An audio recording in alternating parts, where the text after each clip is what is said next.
Take 4. Welcome back to the Coach's Corner podcast. It's Brian and Coach Mo. We're having some audio issues because I adjusted our podcasting setup, and so we're going to work through it, and we're going to make it work. Speaking of making it work, we need to talk about this season in the Metro regarding tournaments and whatnot, because that's the mode we've been in. We've been trying to make it work, and so we need to have an honest conversation about some of the things that have happened this season and in past seasons. We're not throwing anybody under the bus. It's not to disparage anybody, but we do feel like we need to have an honest conversation about the state of basketball, especially in tournament play locally. And so that's what we're going to discuss. We're always going to fight for our kids, and that's the bottom line. So, Coach Mo, what can they expect this episode? Well, they expect a lot of truth, it's very concerning, some of the things we're going to talk about, and it should move you a little bit in some type of way. And it's, we just want to put it out there and let you know that things are going on, and we hope things can get better for our players. Their goal is to go out and play the best game they can and have a fair shot.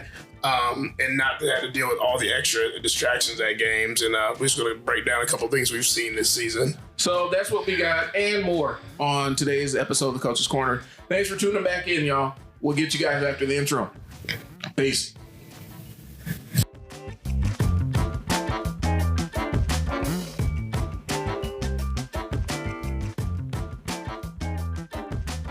Thanks for tuning back in, y'all. So today's episode, we're going to get into the meat of today's episode in a moment. We're going to talk about some programming things first, especially as we're heading towards the end of the season. We want to be able to transition our players to really level up in the off season. We talked about that last episode. If you haven't heard it, go back and look for episode. It's called Leveling Up in the Off Season. We give a lot of tips and some ways for players in the off season, whether they're playing basketball exclusively or playing multiple sports.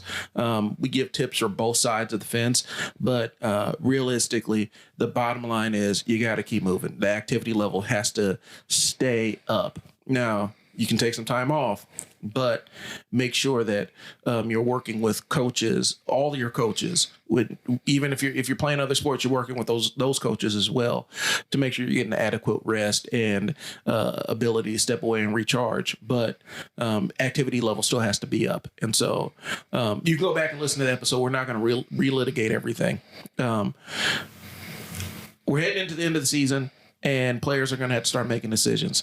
Coach Mo, what are some of the decisions that players and parents are going to have to make in terms of what they want to do? The commitment is going to have to be, again, you hit it on the head. It's no really off time in a sense. Like, you might give yourself a week after transitioning to kind of just rest your body and stuff. But now it's going to have to jump into, am I going to go to train? Am I going to try out for select team? I think those tryouts are coming up pretty quick for all over. And, setting your goals and seeing what your next level is for those kids to get started. So, we have programs, multiple programs.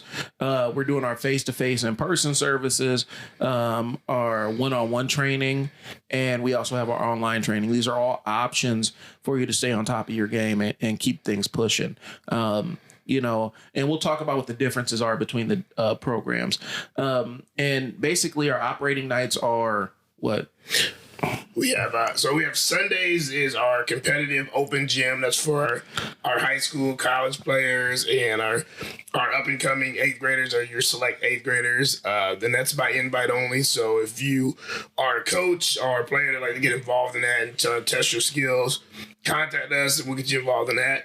Monday nights is our skill training, and so we have all ages skill training. We have certain hours set aside for different things. We're going ball handling, defense, passing, up-tempo competitive, play, team stuff. It's very, very fun, very informative there. We also have Wednesdays, our traditional basketball academy. We work a little bit more on team stuff, movement with the ball, some cardio things as well.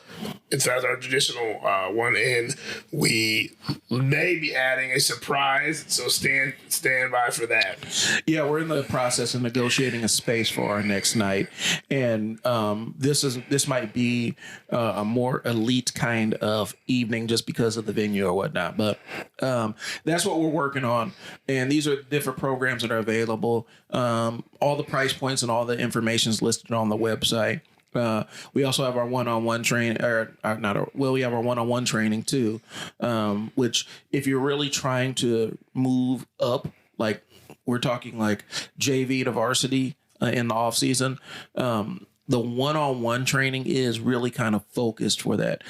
It's a premium service, but you get Coach Mo one-on-one, and this is the same kind of training that he's delivered to college-bound players and other players that were looking to transition from JV to varsity or freshman to varsity, or making the leap from 8th grade to making a high school team. And so this is really a focused training, but it is a premium service. But we also have our online training for people that, if you have things where you really can't attend a live session, this has a lot of the drills and a lot of the backbone of stuff that Coach Mo uses to help get high level outcomes. And the online training, I'll be honest with you, we underpriced it, is what I'm saying. It's way underpriced for the level of quality and service that you're getting with it, because we're talking about drills from college coaches, Olympic coaches, led by professionals. You might see some NBA players running through these drills in the videos. It also has some strength training. There's a lot of different content in here. It's a subscription service. It's a partnership that we have with Max One. And we are really proud to be able to utilize their platform and deliver it to our players. So it's not the same as going up and going up to basketball academy or going up to our competitive nights on Sundays. But if you can't make it, it's the next best option, and it gives you focused training. We don't want any of that BS with this 10,000 hours of bad dribbling. We don't, nobody wants that. That doesn't make anybody better. And so this gives you, they walk you through the form. They kind of really explain what the correct version of it looks like, and you can replay it and run through it as many times as you need to in order to get it right. So that's another service we have out there. But regardless of what service and what you do, and even if it's not with us, you got to keep active and you got to seek the help in the off season is what we're saying. Seek the help. Yeah. I mean, it's basically it's go time. It's go time. It's not this week. I've got contact with a couple kids. I know a lot of reserve teams are done. A lot of freshman teams. This is in our area. I can't speak for other areas, but I'm pretty sure it's similar.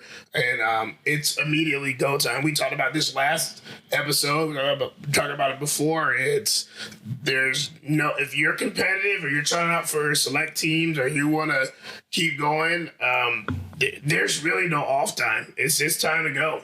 Right. And every day you take off is a day that the person that you're competing against is grinding. So figure out, plan it, but make sure that when you work, you're working to advance. So that's what we have about our programming. We're going to take a quick pause for the cause, and then we're going to jump into our main topic.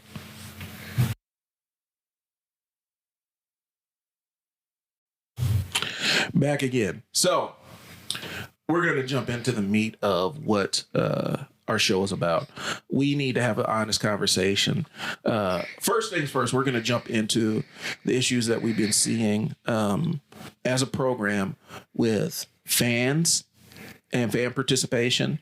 We see on the news all the time about, out of control baseball parents or whatnot, but those parents have basketball players too. And we've been seeing on the news about very poor fan behavior. And these aren't isolated events. They've been happening, since Mo and I were in high school around here. But in the age of social media, it almost seems like it's gotten amplified a little bit. And so we do need to have a conversation about fans, but we also need to have a conversation about, we're gonna piss somebody off, but I don't care. We're gonna fire a shot across the brow of, some of, and it's not. We've had very good refs, but there are some refs out there that are. I don't know what they're in the game for. To be honest with you, because it doesn't seem to be helping officiate basketball games for kids and helping those kids grow. And so we're going to get into that too. With the fans, we've talked about it. We talked about, from a fan standpoint, and we've talked about it from a high school level of stop coaching, trying to coach your kid from the sidelines. But we do need to have honest conversation at the tournament level, because our kids aren't high. A lot of our kids, our teams that compete aren't high school yet, but we do need to have a conversation about fan behavior. And we had an incident this past weekend with an extreme incident of really poor fan behavior. And it was kind of amplified by, kind of what was going on with the refereeing and things like that. And if both coaches on either or both sides of the ball are agreeing that there's an issue, then there's an issue. So, Coach Mo, can you elaborate on what happened this weekend? And we're going to kind of dissect the larger problem with basketball in Omaha, where Omaha is an urban center in a rural kind of state. Good. And we'll go from the fan perspective at first. And from the fan perspective, you as a parent or your brother or sister, anybody that's coming to watch a youth basketball game. When I mean youth, I'm talking about, and we can speak for high school too. I mean, you should. Anybody under 18 that's high school or middle school it's a youth. It's a youth basketball. You should go there with the intentions of just cheering your player on, your friend, whoever's playing, and just giving them encouragement. That in a perfect world, that's what we're looking for. But what we've noticed here in the last, there's some public incidents in the last few months here, a lot recently, where we're getting, where you're hearing about players being called out of their name. There's some racial things that are going on that are not right, and some of these are in areas right outside of Omaha. One of these incidents happened in Omaha with two high schools, and two of our prominent high schools here, which is very concerning that these comments are coming from not only students, but they're coming from adults towards kids. And so our weekend, we have an 8th grade team, very good players. All those players are going to end up playing high school. A lot of them may even play beyond high school just because of their talent level and their commitment to training, commitment to playing basketball. They're just going to be, that's who they are. Now, on top of that, that team is a very disciplined team. And I'm not talking about they don't foul, they don't do those kind of things. They're disciplined because when things are going wrong, we'll get back to the refs and all that stuff, they're not the kids that are kicking chairs, slamming their feet, walking off, kicking a table over, causing a scene. They accept it and they keep playing. They accept it and they keep playing. They try to do what they can control. Like, you make your free throws, get a rebound, play defense. They try their best to do what they can control. Long story short, we had a referee that kind of let the game get out of hand, where the foul count was very lopsided, and not the fact that, things are going to be missed in games. Let me clarify this. We're not going at all refs. There is some great refs. There's some great that control stuff. A lot of great refs. But this particular situation, the foul count was very lopsided. I think it was at halftime.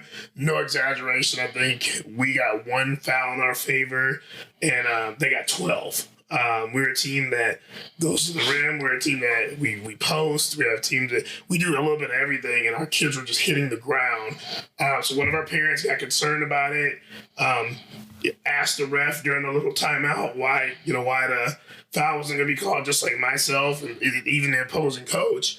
And it just escalated where a parent from the opposite team told our parent to shut up. There were some explicit words that were saying, said to our parent. It turned into a threat from that parent from the other team. He also went in at about 3 or 4 other parents that are on our team, including ladies. And there's kids around. The situation got very out of hand to the point where his threats had caused, the police to be called because there's a threat of violence in a youth basketball game, which is, something that should never happen over a call, or the way a game is going, and it got out of hand. To me, in those situations, that should never happen. But we're seeing a pattern of the teams that it's happened to. This is real. These aren't Metro teams that we were playing. These aren't teams that are familiar to the Omaha Metro. These are teams that are kind of outside of the Metro. And if you see one of our teams, or a lot of the teams here in Omaha, a lot of the teams are predominantly have minorities on the team. We're pretty diverse, but we still have minority players on our team. And you hear the comments the last couple weeks, even the season, of words like thug team, teams from the hood, watch out, they're gonna hurt you because they're from the hood and things like that. Not knowing who these kids are, and we talk about it. We have kids that have parents that are dentists and lawyers on our team, but you shouldn't have to even go there, with those things. But this particular parent made a situation bad based off of, I don't know if it's assumptions of who we were, what our parents were, but our parents did a great job not to engage into a physical altercation. They did a good job of walking away from the situation and keeping their head when this parent didn't want to, and it was bad, and I felt bad for the players and the kids from both teams because they all were, from the other team, they were embarrassed. The kids kept coming over to our kids and coming to me as a coach and said, "We're sorry for this," and myself trying to protect the kids, trying to protect what's going on in the game, I just told the ref, "You're letting it get out of hand. We have parents that are having an issue right now." And I was kicked out of the game. I've never cursed at a ref. I've never disrespected them. I've never threatened the ref.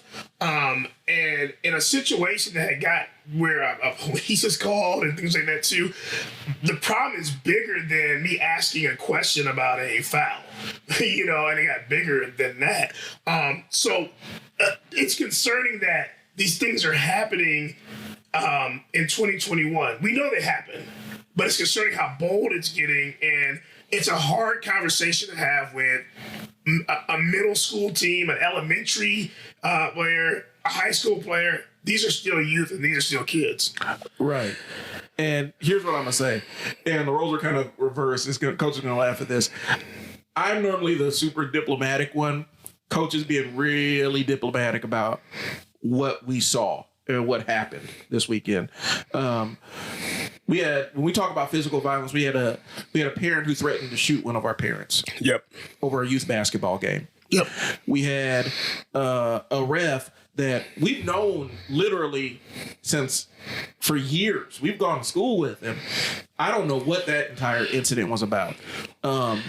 And I don't know. We haven't talked. We haven't had a chance to debrief with him or anything like that.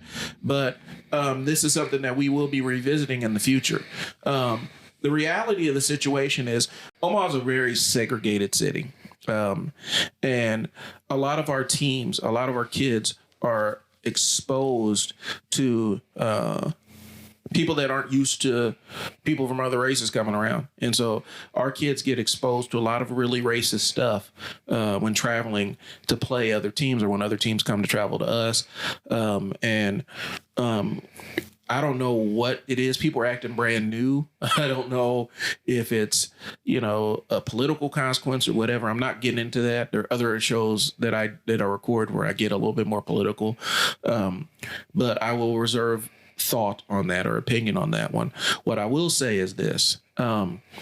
We both grew up in the era where you couldn't, it wasn't social media where you can't, in the social media area, in social media era, people can get online and type very disrespectful, derogatory things and never really have any real consequences come to them. And what we're seeing is that drift out into a real life where people think you can come in and say whatever you want to whoever you want to at any time you want to and never face any kind of consequence in real life. I'm going to tell you this, it's racial slurs. When you're calling somebody's kid a racial slur, you can expect logic to go out the window. You can't expect to call somebody's kid racial slurs and hit them with racist stereotypes and tropes and call them they're the thug team. Why are they the thug team? Because they're little black kids on the thug team. Does that make them a thug team? Because we've seen little thuggish teams come from all over the state. Where kids are acting like goons coming from all over the state. That's not exclusive to this city. That's not exclusive to teams that have a mix of kids. That's all over. And so we come from an era where you can't, there are real consequences for the way that you act and the way you interact with other people. And coming to a basketball game, thinking that you're going to sit up in the stands and call kids racial slurs, call their parents racial slurs, and think that I'm big and bad enough that I, threaten them, talking about, well, I got my gun in the truck and all the other stuff. You escalated it to a point where it may be outside of your control. And that's where we're going to put that. I understand and appreciate, people's Second Amendment rights, but understand that that's not exclusive to one area of the city. And it should never, ever, ever get to that point behind a youth basketball game. Ever. And so for the parent that did that, the idea that you could escalate to that point and then threaten to shoot somebody over a youth basketball game, that seems like a you problem. The silly thing is that person didn't own up to it immediately. And it was an obvious thing where there was cameras, there was recording down where the building were playing at, and it's obviously a one-sided thing. And then when, the police came, it wasn't me, that was everybody else. And it's like, but you had that same energy during the game when you wanted to go at people. Keep the same energy when you need your behaviors correct and put in check. And, integrity is what you do when nobody's looking. And the fact that, you felt empowered enough to threaten to shoot somebody behind a youth basketball game, but didn't want to maintain that same energy when you could be held accountable for threatening somebody, speaks volumes to your character. I'm not afraid to say it. And so you need to, if that's how you react to a youth basketball game, if you're that invested in a youth basketball game, your kid's going to have a very interesting basketball career. Because if that's how you react to disappointment or people, on the other side competing against your kid or challenging you, you'll be the parent that ends up derailing your kid's basketball career. Because I guarantee you, if one of our parents is running around threatening to shoot people, we're having a long, hard conversation about if they can even be at the game, if they can even attend. And if it continues, we're having a conversation about if the team is even right for your kid. So that's where we're going with it. Now, from the Omaha Metro standpoint, we'll break it out. We had an incident where two of our major high schools played each other. They're both contenders for the state title. And they decided that in the Metro that, well, we're just going to let those slurs fly. And here's the wild part. The other team has black kids on the team too. And so when the fans were up there with these mocking slurs, I can promise you that their team is looking at them sideways too. And so we've seen this poor fan behavior, and it's been in the media. I mean, it's been in the news locally, but it's not just a local thing. We've seen it on the news. We've seen people getting kicked out of NBA games for talking crazy to players. Here's the thing. I'm gonna be honest. I'm gonna be straight up with you. That's called safety. That's called feeling safe to talk to somebody crazy. Yep. In real life, if you saw Mr. 6'8", 280 pounds walking down the street, and you are Mr. I have an office job. I'm 5'7", and I haven't worked out since high school. You wouldn't feel like you could have the ability to call that man all kinds of slurs out of his name. But because you're sitting up in the stands, you feel like you have that power to do that. Understand this. Parents have a right to defend their children. People have a right. Nobody has to sit there and take your abuse. I don't care how much you paid for those seats. I don't care how much you paid to the organization. I don't care if you're best friends with the person that is running the tournament. Nobody has to sit there and take your abuse. And a lot of people don't seem to embody that lesson. And it's unfortunate for the kids that have to see this, because your kids are going to end up modeling your behavior sooner or later. And because you went out in public and became a poor role model for conducting yourself, you are setting that example that your kids are going to eventually follow. We're saying this. Coach Mo, our official stance is, our official statement from Coach Mo Athletics on what transpired this weekend is, you need to do better. Yep. You need to do better for your kids, and you should be ashamed of how you conducted yourself. Absolutely repulsive that you would threaten to shoot somebody behind a youth basketball game. Period. I mean, hands down, that's it. There's no other better way to put it. You know, and we've seen in other cities violence directed towards coaches because some parent got in their feelings behind a football game or a basketball game. And we've seen the dire consequences of that. We've seen coaches acting emotionally and irresponsibly with regard to attacking players and fighting people on the sidelines. This is not the place for that. We're trying to teach these young men and young ladies how to be better citizens, how to be better teammates, and you're sitting up in the stands or standing on the sidelines conducting yourself like a fool. That is not okay. And we're firing a shot across the bow because I think we need to tame it down across the board in terms of even coaching. Tamping it down where we understand. I love fiery coaches, but we've seen coaches that have gone above and beyond fiery to the point where it turns abusive. It's not that important, y'all. Right. It's not that important. Think of the kind of trauma that you're causing kids, when you act like that. What are you in the game for? Are you in the game to make these kids better? Are you in the game to get them to the next level? Are you in the game to teach them how to compete and how to grow through sports and competition? Or are you just trying to win? Because if you're in the game just to win, and that's fine, I guess. We got coaches that just want to win, but you got to understand, what depths are you willing to go to? And what are you showing the kids? Right. What are you showing your kids? Even if they don't play it for you, what are you showing your kids? How are you modeling your behavior?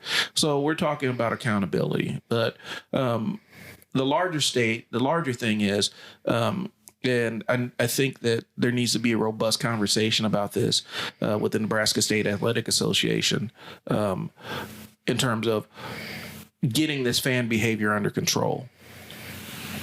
Because these kids don't deserve to go out and be called slurs and have all these negative attributes based on the color of their skin. That is not okay. And, these kids don't deserve that.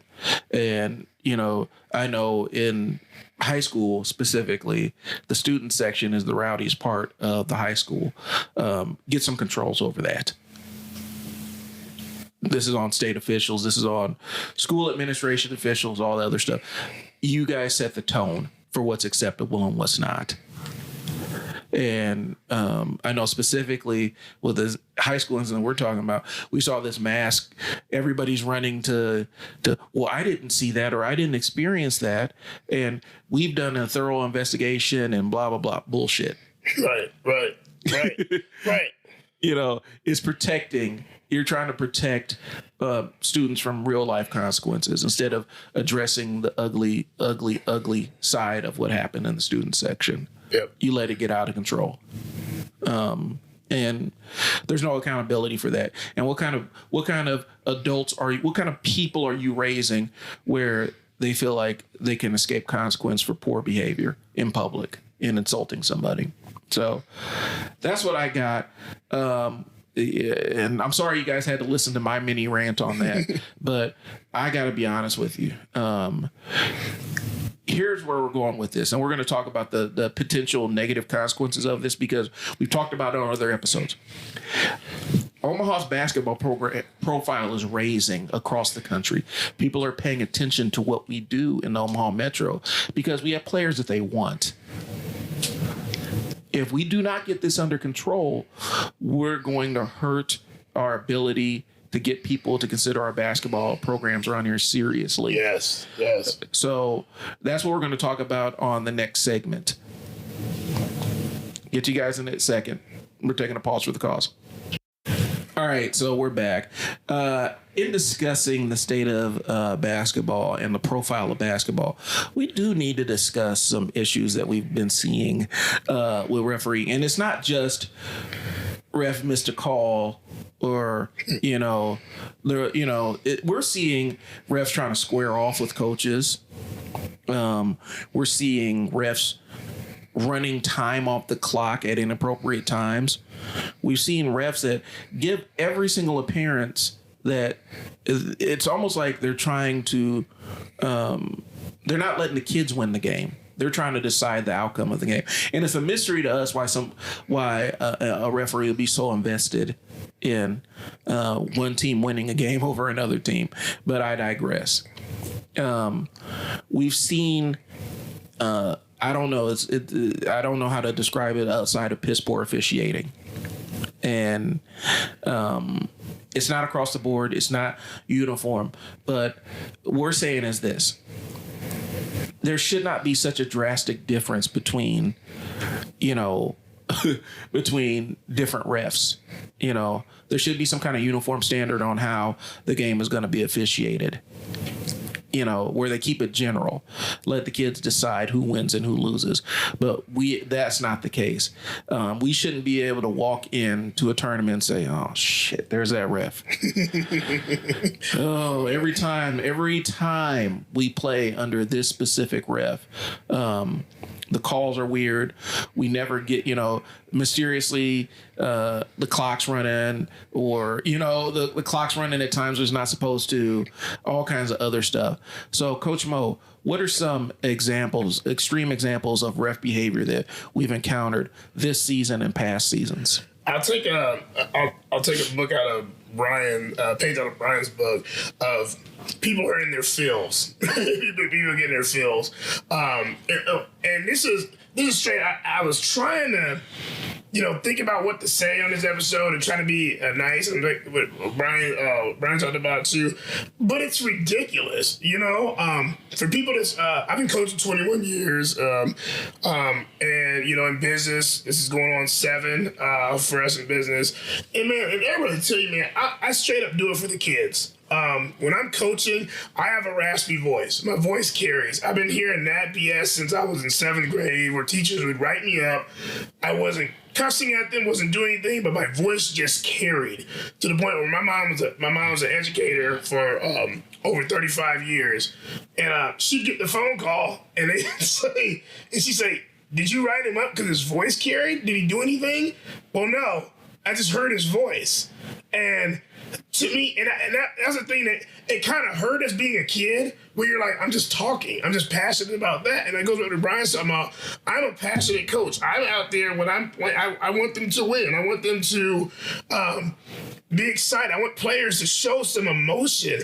And what I don't understand is that we have kids from different backgrounds and those things, but I have certain kids on my team that get called for a lot. I got certain kids that cannot be emotional, and those kids are my minority kids. And I'm not gonna pull punches about it. We have some of the most talented kids in this city on our teams, and their performance is held back because of things like that. We had a game where we came back. We're like the comeback kids. We would come back. They called a Carolina team in the early 90s the Cardiac Kids, the one that the team that beat Michigan. And I don't know why we have these slow starts sometimes, but our kids, we've came down by 22, we came down by 25, we came back, tied up games ready. And all of a sudden, we had a ref a couple weeks ago just run the time off. They said the people at the table weren't doing it right. Now, these are volunteer parents who are trying their best, who paid money, by the way, to be at these tournaments. They're doing their best. The guy ran off 27 seconds. The guy didn't miss 27 seconds in the last thing, and we didn't get a chance to win the game. And I try to explain, and I'm met by, shut up, go sit down. I'll kick you out for asking questions. Right in front of the kids. I'm not yelling at this person. I'm not cussing this person. I'm not threatening this person. I'm trying to figure out and try to explain to 13 and 12-year-olds why they didn't get a chance to win a game that they fought so hard to get into, and the clock was just ran out. I don't understand that. I don't understand that. From the other perspective is the referees are supposed to control the game.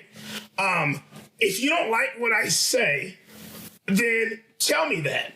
You don't have to threaten. You don't have to tell me to shut up. You don't have to be quiet. You don't have to threaten my parents. I've seen that where I've had refs engage with my parents in the crowd because their son has hit the floor 4 times in a row of getting clothesline out of the air. These things are on tape. We have these recorded, kids getting hit and knocked out the air, and they're telling our parents to shut up. And, right. You know, these are adults you're talking to who's paid money. These tournaments aren't free. And I think these referees and tournament directors, you guys are great. You're doing your best. It's not you guys. You can't be at every game. But just as you're going forward and you're teaching these people to be here, they can't tell a grown person to shut up. They can't tell a grown person, if it's that bad, then kick them out. But you need to explain to the kids and the parent why. If their kid is hitting the ground, those parents have to. We have 2 kids that got concussions this year, and off of bad reffing. Off of bad and I got reamed for it. I got reamed for it. I had other refs, and people were mad because they're like, you need to let the refs call the game. We'll have 2 kids laying on the ground with a concussion because it's a constant foul, and then we look at the score sheet every single week. And this is just not our team. There's a lot of coaches who will back me on this, and I'm going to tag these guys so they hear the podcast, where we've went into halftime and we've only gotten 2 fouls. And the other team has a ton, and the foul count is over. They're at the line. We've lost games by 2 and 3 points. Yes, we understand. You got to rebound. You got to make layups. We understand we can win these games. It makes it a lot harder when a team's giving 14 more free throw attempts than our team. It's very blatant. It's obvious what's going on. I, as a coach, have a right to ask why the foul counts are there without being told to shut up. I do not have to sit down and be quiet if I'm not threatening or if I'm asking a question. And my players do not have to have a ref tell them, stop complaining, play through it. That probably right there, Brian, is one of my biggest things that makes me mad. Why do our kids, and it is certain kids, have to play through things? We have a kid on our team that's 6'2", 6'3", 270. Big boy, he comes to do, he does what he's supposed to do. He sets the right picks. He's getting rebound. They literally hang on him. Every team we play, hang on him. He gets foul calls for trying to get them off of his back, trying to get them off his arm. And he's asking questions, and he's been told to shut up. He's been told to play through it, big man. You'll be okay, big man. You're fine. You'll be okay. That is not good reffing. That is unacceptable that kid, he can't control what his size is. Stop him then the right way. Play defense the right way. Well, and the thing is, and when we're in practice and everything, we're trying to condition him to never get calls. Because that's what happens.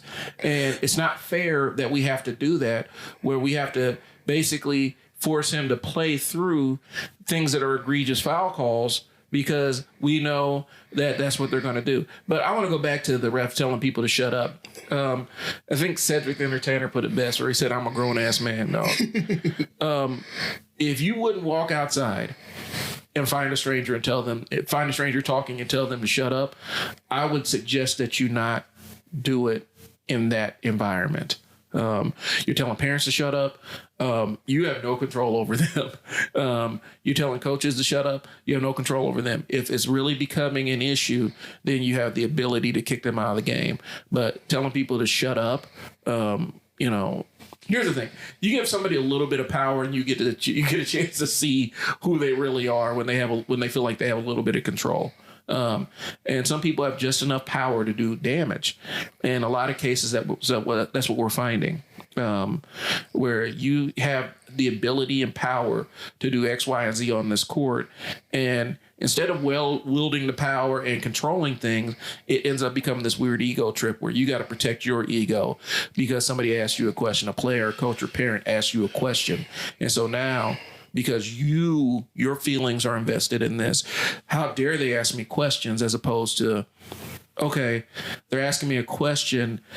How do I adjust this? How do I address this the right way? And I'm piggyback off of it. And obviously, you feel comfortable doing it. I don't know. In my career, I don't know how many times I've had a ref tell me he'd meet me outside. He'd want to fight afterwards. He'd do, he wouldn't do. I'm like completely losing control of the situation. And not one kid I ever coached for will tell you that I said anything to incite a violence towards somebody. I'm asking about a foul count or foul. If my voice carries, there you go, my carries. If I intimidate you because I'm the black coach, I'm 260, I lift weights, I'm a big guy, I'm a former athlete. If that intimidates you, don't ref. Right. Don't ref. That's not, we're not pulling punches. Don't ref. Don't be there. Don't do that stuff there. Because the people that know, my white kids, Hispanic, mixed, whatever you are, will know when they do it, Coach Mel, I'm doing it the right way. I'm here to let everybody meet and exceed their goals in basketball and speed and agility. I'm easy to talk to. I'm easy there. I don't threaten kids. I'm not the one that you're talking about on YouTube, grabbing a kid by his jersey, swinging him down, punching. Some parents will still let a kid play for a guy like that, like that too. That's not what we do. We're trying to make these kids get the best. And so I don't feel like I have to be threatened. If you want to shut me up, then call the game the right way. Again, we're not asking to give us every single call. Yes, we foul. We're human. But I'm asking that I got players limping around after each game because they were thrown out of the air and we told to play through it. We got to stop saying play through it to our certain teams. We got to stop saying that. Play through is going to get somebody hurt. Right. You can play through certain things, but no one should be pulling you out of the air to do a layup. No one should be clipping you or cutting in front of you or your path to the basket going and headbutting you in the face. That's arch rivals. That's a game we played back in the days. That's video game unrealistic stuff. And we cannot say that, that's okay. The one thing we look at, I'm trying to prepare the kids for high school. I'm trying to get prepared for the next level. The fact that I have to waste time in practices and waste time in camps and things like that to explain to the kids, like, I hope this weekend will be treated fair. Right. Is ridiculous. This was my conversation last night with, I got multi-sport kids. I got kids. People know the kids that we have on our team have came through us or trained that I'm going to their high school games. They're coming on a thing. I'm like, hey, man, I hope you treat it fair this week. You know, I'm talking to my high schoolers because things is going on in high school now. I hope the refs treat you right. Right. And like, this isn't a bash ref thing. It's bash the bad refs. This is what I'm talking about. It's bash the bad refs. And that's there just for a check. Guess what? We all want to get money. We all want to get paid somehow. But we got to do it the right way. You cannot let people get hurt just because you're trying to get out of there real quick. Can't let them hurt because you want some kind of sense of control. Your goal as the ref is to keep the kids safe, call what you see, and not engage with everything going on outside of the game. You need to keep your eyes on the floor unless it becomes a threat. Unless a parent is coming down on the floor and grabbing you or saying he's going to do something. But if the parent is saying, hey, that's a bad call, why are you engaging? One thing I appreciate about some of the veteran refs I know and the guys that are on my page is they don't engage like that. They just laugh at the crowd because they're there to they're worried about the kids and doing the right thing. It's the ones that 5 minutes into the game turn around and stop looking at what's going on in the game and start engaging with the parents. Well, then the kids have no idea what's going on because they're like, do we keep playing? What's going on? And I've had refs just basically swallow the whistle because they're mad at one of my parents. And this is constant. You know, I've seen it in high school. I've seen it in college where they're mad at somebody talking. I was like, that's not good. And I feel like we're holding back. I have some athletes, I mean, people know, that are held back in games where they could probably get 30 points, 15 rebounds, probably get 5 steals, or like that, but they don't like the way I asked them about the last 2 calls. They won't answer it, but they're upset about it. They're upset about the fact, how dare I ask you about something? I'm not saying that you're wrong or right. Just tell me what was wrong with that call. If you answer it, things get done. And it's very lopsided a lot of times. We're losing to teams, and this is just not my team. This is several teams because they're given quadruple the number of free throws. You know what I'm saying? Because you stop calling for us. And the fact that, like Ryan said, we walk in and we know there are certain refs we know, like, great, nothing's going to be called. You know, it's a big problem. Well, and here's the thing. Sometimes the worst thing that could ever possibly happen to you is to get exactly what you're asking for. And so when you're sitting around telling people, meet me outside, we can meet outside, that person might meet you outside. And now you have a situation that's out of your control. So the ideal thing is keep it under control when you have the power to. If a parent is getting inappropriate, you remove them from the game. If a coach is being abusive, warning, and then you remove them from the game. Don't do it because the coach is asking, hey, what's going on with this? Or why are my players constantly getting hit and no calls are going up, but we can't even breathe on the other kids without getting a call. That is, we're discussing the quality of officiating and the consistency with it. If you're not being consistent with it, there's really nothing else to be said. But if you're sitting there talking about, and we've had refs threaten, asking us to step outside, the worst thing that could possibly happen in some cases is we take you up on the offer. Right. And I'm telling you, I've been on the AAU circuit as a coach, and you talk to one of those coaches in one of these other cities like that, I've seen them say, okay. I said, okay. I'm like, I just haven't had to go to that point, but that doesn't mean I'm not frustrated. That doesn't not mean that I put in a lot of work for this to help kids. This is my passion. And it is, Brian, is yours as well to deliver a good service for these kids. They don't know what we have at Academy. Right. We're a family at Academy. So when I saw what happened this weekend and, parents threatened to do this, our family came together. And they protected the kids. And shout out to our parents who were like, they kept it kid focused and like, hey, out of hand. Obviously, nothing's going on with the ref. He's too busy arguing with me about a foul call to not notice there's a possible riot going on in the stands. but they protected the kids. We're family. Right. When you come on Sundays, we're family. We might get in a little heated game and things like that too. At the end, everybody's dapping each other up and they say, hey, man, I'll see you Monday. Monday, we're a family. Wednesday, Tuesday, Thursday, Saturday, so whatever program we have, we're a family. I don't care if you're from Plattsmouth. I don't care if you're from Omaha. I don't care if you drive in from Des Moines. If you're coming to train, we're here to train. If you're coming to play basketball, we're here to play basketball. And you have to respect what we're doing at those times. So we appreciate the support. We appreciate the family environment that we have. When we come to these tournaments, this is the hard work we're putting into, and it's disheartening to hear the kids when we ride home. Like, here's another tournament we lost by 1 or 2 points because somebody ran the clock off because they were mad and they wanted to go home. Here's another tournament we lost because they didn't like the way our kids celebrated. I've heard that so many times. Like, why can't the kid clap as long as he's not doing it in his face? He's not doing the Allen Iverson step over. He's not dunking on him and tossing the ball into his chest. We have good character kids, and the crazy thing is most of our kids are on the honor roll. Most of our kids are doing stuff outside of basketball. They're great kids. They're doing stuff for their parents, their grandparents. You don't know.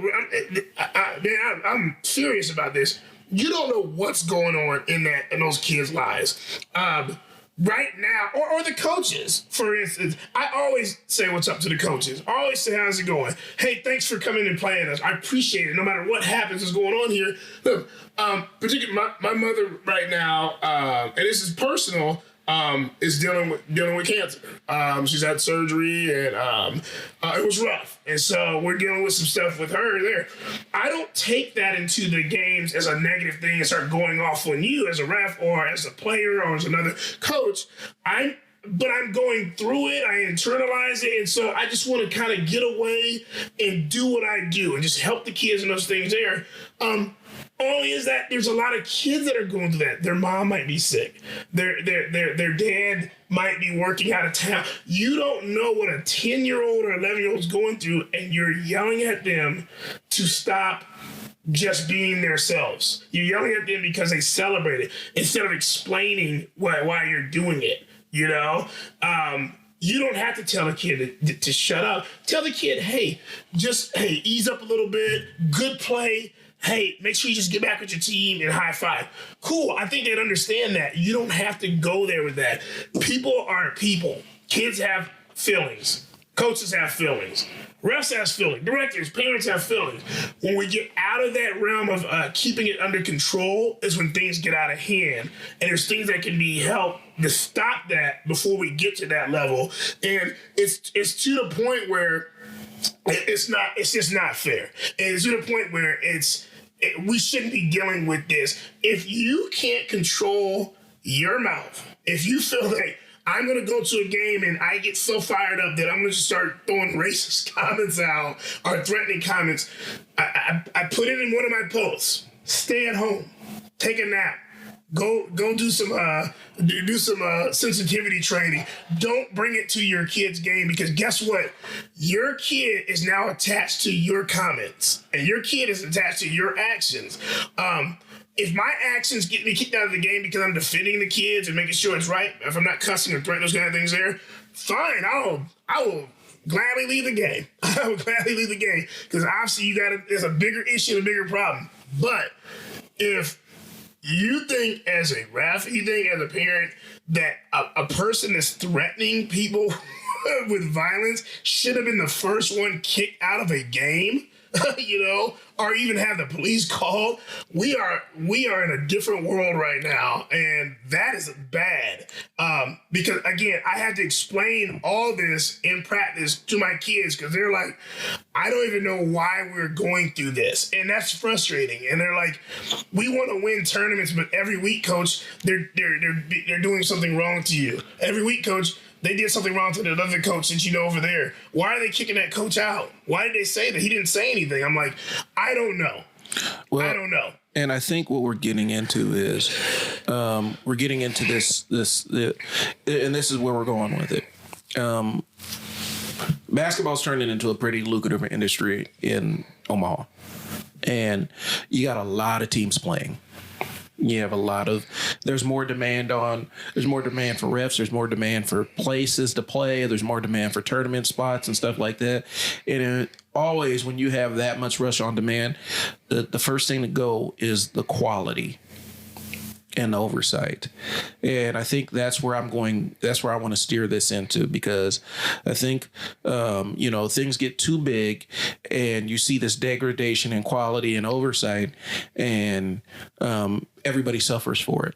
And this is not a good time for this to happen, because like I said earlier, Omaha is becoming known for basketball around the country. We're trying to establish our spot. If we successfully do this, we're going to start seeing more traveling circuits, the national traveling circuits, start picking here to host their tournaments and have people travel here to play. But if we don't get a control over this on the local front, is going to undermine us establishing ourselves on the national front, if that makes sense to y'all. It's frustrating because there's so many teams and so many parents and so many roster spots and stuff like that you're always going to get somebody who slides in the back door, who isn't really there for the best interest of games or there for the kids or anything. They're there to collect a paycheck. And when you have that kind of, I'm just here to collect a check, I don't care what happens, it can go one or two ways. Either I'm just here to collect a paycheck, what these parents and coaches say don't really matter to me, I'm here to just call the game and do my job. That's great. That's what we want. We applaud you for that. Right. If you're there I'm just here to collect a paycheck, and because I'm here to collect a paycheck, I'm going to sit here and fight with every coach and every parent and insult players and all the other stuff, then you are doing more harm than good. And you need to go find somewhere else. You need to go find somewhere else to pick up some extra dollars, because doing it in one of these tournament formats where coaches, parents, teams are paying hundreds of dollars for an experience, for a competitive basketball experience that everybody can grow from, you are damaging that. We're paying for this. We're paying for our kids to have the experience of playing ball against other competitive teams in a format that's fair to them. And if you like it, I love it. If you like your job, smile a little bit. I mean, these guys are coming in with these frowns on their faces. They're upset. We know which ref is going to be like, man, he's already mad. They're yelling at people. They're yelling at people that are dribbling a ball on the side. Like, man, you're coming in with a combative, mindset before we start. These are kids. And we'll say this out here: understand the rules of the tournament that you're playing with. About 2 years ago, when we had our girls team. We go in, it's like a fourth or fifth grade girls team. Yeah. And the ref is calling stuff like, things that were kind of established that don't really get called for little kids. 3 seconds. What?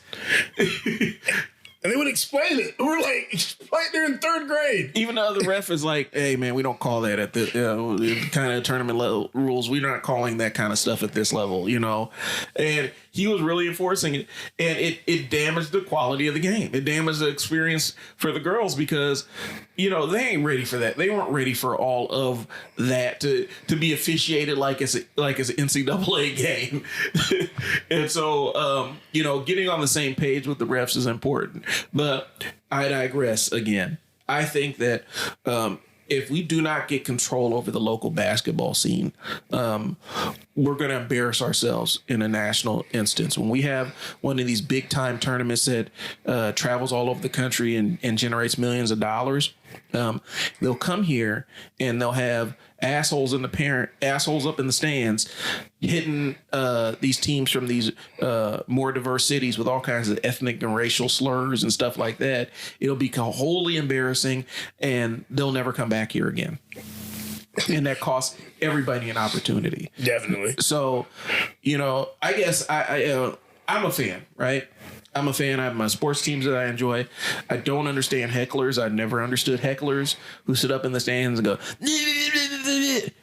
I don't understand that concept. I understand cheering for your team, cheering when your team does something good, but sitting up in the stands and heckling somebody just to screw with somebody is such a weird energy. It's like the jerk that goes to the comedy show just to screw with the comedian on the stage. It's such a weird look at me, needy kind of energy that is really off-putting. And a lot of people can't really deal with somebody else being in the spotlight. And now I'm talking about they can't deal with other players. They can't deal with other teams being in the spotlight. Some refs feel like they have to be the center of attention on the game. And they have to make their presence known in a way that's detrimental to everybody on the court. Some coaches can't deal with sharing the spotlight with their team or sharing the spotlight with the team that's beating their team. And so some parents, they can't deal with not being the central focus of everybody else. And so they act in a way that makes them the center of attention. It's the same energy as the heckler who pays hundreds of dollars for a ticket to go to a football game or a hockey game or a baseball game or a comedy show or a concert and go, so people will look at them. And it's such a weird, kind of damaged energy. And if that's you and that's what you do, you're a weirdo. Sorry, you're a weird person if you go to games or athletic events or concerts or whatever just to sit there and heckle people, or if you take a job as a ref, a part-time job as a ref for games, and you want the attention to be on you. And you feel like you have to enforce it so that people are looking at you. That is a weird energy. And hopefully you get that checked out. You get that fixed. Yeah, it's weird. And one thing I'll say, this is coming from me. If you come and participate in any of our camps, any of our service, any of those things there, you're going to be treated fair. We're there. We're just here to train. We're here to train. We're here to get you better at basketball. Here to get you back faster and jump higher. And we won't put up with that there. So you're going to be in a safe environment every time you're with us. And I appreciate our support. I appreciate the parents kid that have stuck by and know that we're doing it for the right reason. And our results are there. Brian, our results are there. Like, right. These kids that have to endure this, they come out strong into the end. And man, when you get a text from a kid that got his first offer, a text from a kid that gets to go to an elite camp, a text from a kid that signed for a D1 college, a D2, a D3, whatever, it doesn't matter. It's like, we fought these battles so they can get through this. And man, they came out tougher on the other side, know? So we don't love the experience, but we welcome the experience if it's gonna make them better. It's gonna make them better. Those things there, and so we appreciate that. We appreciate anybody that is listening to this podcast. We want you to share these podcasts and those kind of things. Not just because we do want a whole bunch of followers, but we want to know that we have topics on here every week that I want to make you either uncomfortable, make you think, or anything, or just kind of like, yeah, you know what? You're right about that. Let it be practices. Let it be. We talk about these really serious subjects. Let it be something funny. We want to make sure that you guys know what's going on. We want to let you know what kind of services that we have there. We're doing it for the right reason. There's a lot of people that coach. Thank you for the people that take their time out to coach. Shout out to the coaches that I know personally that are coaching you, that have to deal with things that we have to deal with. There's a lot of people that train. Shout out to the people that are training and doing it the right way. Shout out to the refs who are doing it the right way. Shout out to the tournament directors shout out to that tournament director we talking about this weekend. Did the right thing. Did the right thing immediately. Ban that person. Ban that team because the team didn't want to give up that person's name, and it obviously was on tape. Shout out to that. That's a big step. And like Brian said, and letting our city know that there's things going on, but that's a huge step. They're like, hey, let's clean this up. Even if it's a little bit of cleanup, let's get it. And we will never allow that in any of our camps or those kind of things. There, we're not those guys who are going to come watch our kids during a high school game. Like I said, being the weird person, yelling in the crowd, kicking things over and mad at another parent because his kid plays for the opposite team. We're just sitting up there enjoying a basketball game. Well, and then backtrack with the tournament director. That is a quality control. That's taking control of the quality of the product that people are paying for. And so we appreciate the effort that he put into that to make sure that everybody had a high quality basketball experience. So, and that's what we're talking about, delivering that kind of experience and being a high quality person. And high quality people don't sit around and wait to go out to major public events to go and get all the attention on themselves. That's not what they do. They go there, enjoy it, cheer on their team, encourage their kid to play better, and really focus on the experience of the game as opposed to making it about themselves, because it's really not. At the end of the day, it's about the kids getting better, and that's what we're focusing on. So, Coach Mo, anything else before we sign off here? No, and again, we just want to make these away. I think, and this is just, I've never been a person, and me and Brian have been friends more than half of our lives, you know that too. But we both have never been people that let things just, you want to leave a legacy. And your legacy, for us as being parents, I'm a parent of 3, Brian's a parent of 2. You want to leave a legacy for your kids, and the legacy can't be that my dad or mom back down from everything. They let things get to them. They just let stuff go. Because the more you let stuff go, the more you let stuff just sit, it doesn't suit well for your kids. It doesn't suit well for the next generation. It doesn't suit well for anybody. So we want to make sure we put in there. We have no ill will towards any of these refs. We just generalize them. We hope they check this. So we hope this wakes you up a little bit. We have no ill will towards this. I don't want, you're going to look really silly if you're one of the refs that get on our podcast page and start making threats or making excuses for having. Just say okay. Or just adjust your behavior. I want you to think about what you're doing. Just like if somebody, I've learned as a coach when I was young, not to do certain things and not to, go over and do things. You have to learn. We've done that. And the older you get and more experience, you have to adjust a couple of things, but not at any time do you allow things that are not right. And we're not going to allow things that are not right, because I'm trying to leave a legacy for Coach Mo Athletics that when I'm going from here or when I'm passing it to one of my kids or that they understand that what was not right in that situation is still not going to be right 10 years from now. In 20 years from now, that's not right what happened this weekend. That's not right what's going on in this metro. I want Omaha to stay on the map for basketball. Right. I have an upcoming high school player that is ready to go. I want colleges to come see him play. I want colleges to be like, I am comfortable coming to Omaha, Nebraska because I'm going to sit at a game and I'm not going to hear racial slurs. I'm not going to hear threatening things like that too. I'm just here to see if this kid can fit our program. And I want that for thousands of kids across Metro. What a great story if we can get all these kids recruited. What a great story if we get eyes on all these kids. What a great story would that be? But we have to clean it up and do it the right way. Right. And we got to make sure that we're delivering that experience for those kids to grow and creating environments that allow them to get better, as opposed to centering us and our needs and our desires to be in charge or in power or to have people looking at us. So thanks for tuning in. Thanks for listening to us get that out. It was an important episode that we just had to put out there. And hopefully we can start seeing some improvements for everybody. We really focus on improving the experience for everybody. So that's what we got. We still have our basketball development programs. Take your opportunity now to start preparing yourself. Like I said, the off season is what determines what you do. It determines how far you go. What you do in the off season determines what your season's going to look like next year. And so take the opportunity is what we're saying. So that's what we have. We'll talk to you guys later. Coach Mo, Brian. Peace. Peace.